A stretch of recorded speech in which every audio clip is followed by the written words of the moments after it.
இந்த கோயில் வந்து பௌத்த கோயில் தான் அப்படிங்கிறதுக்கு 1000 ஆண்டு காலமாக சர்ச்சை நடந்துட்டே இருக்கு. இப்போ குறிப்பா வந்து பாத்தீங்கன்னா ராமானுஜர் காலத்திலேயே இந்த சர்ச்சை ஏற்படுது. ராமானுஜர் காலத்துல வந்து மலை இருந்தது, மலைக்கு மேல கோயில் இருந்தது, கோயிலுக்குள்ள சிலை இருந்தது. அப்போ யாதவராஜாங்கிற ஒரு மன்னன் வந்து இந்த ஊரை வந்து ஆள்றான். அவன் என்ன பண்றான் அப்படின்னா, அந்த கோயில் வந்து யாருக்கு சொந்தம் அப்படின்னு சொல்லி அந்த சர்ச்சைக்கு வந்து முற்றுப்புள்ளி வைப்பதற்காக ஒரு கூட்டத்தை கூட்டி எல்லாரையும் விவாதிக்கிறான். அப்போ ராமானுஜர் போய் என்ன சொல்றாருன்னா, இந்த கோயில் வந்து ஒரு பெருமாள் கோயில் தான், இது ஒரு வைணவ தலம் தான் அப்படின்னு சொல்லி அவர் வாதத்தை வைக்கிறார். அதுக்கு சில தரங்களை கொடுக்குறாரு. என்ன சொல்றாருன்னா, இந்த கோயிலை பற்றி நம்மாழ்வார் பாடியிருக்காரு, வைணவத்துடைய முதல் 3 ஆழ்வார்கள் பாடியிருக்காங்க, பேயாழ்வார், பொய்கை ஆழ்வார், பூதத்தாழ்வார். இந்த 3 ஆழ்வார்களும் திருப்பதியை பற்றி பாடியிருக்காங்க.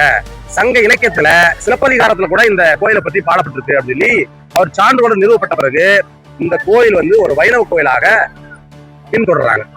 ஒரு வைணவ கோயிலாக ஆக்கப்பட்டு அதுக்கு நெறிமுறைகளை வந்து உருவாக்கி அந்த நெறிமுறைகளை வந்து பின்பற்றும் சொல்லி ராமானுஜர் வந்து உத்தரவுகளை போட்டு அங்கிருந்து இன்னைக்கு வரலும் 4000 திவ்ய பிரபந்தத்துக்கு பாடப்பட்ட பிறகுதான் இங்க பூஜை புரஸ்காரம் நடந்துட்டு வருது.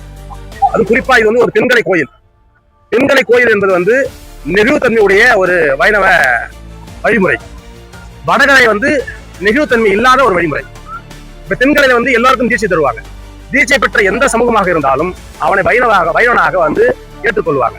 ஆனா வடகலையில வந்து தீட்சை வந்து மற்றவங்களுக்கு யாரும் தர மாட்டாங்க, ஒன்லி பிராமணர்கள் மட்டும் தான் கொடுப்பாங்க.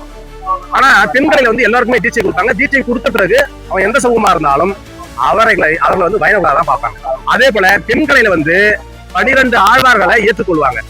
12 ஆழ்வார்களால் பாடப்பட்ட 4000 திவ்ய பிரபந்தத்தை ஏற்றுக்கொள்வாங்க. ஆனா வடகலை இதை ஏற்காது. வடகலை இந்த 12 ஆழ்வார்களை கூட ஏற்காது. அதனால இந்த கோயிலே வந்து பாத்தீங்கன்னா ஒரு ஜனநாயக தன்மையோட இயங்கக்கூடிய ஒரு கோயிலாக பார்க்கப்படுது.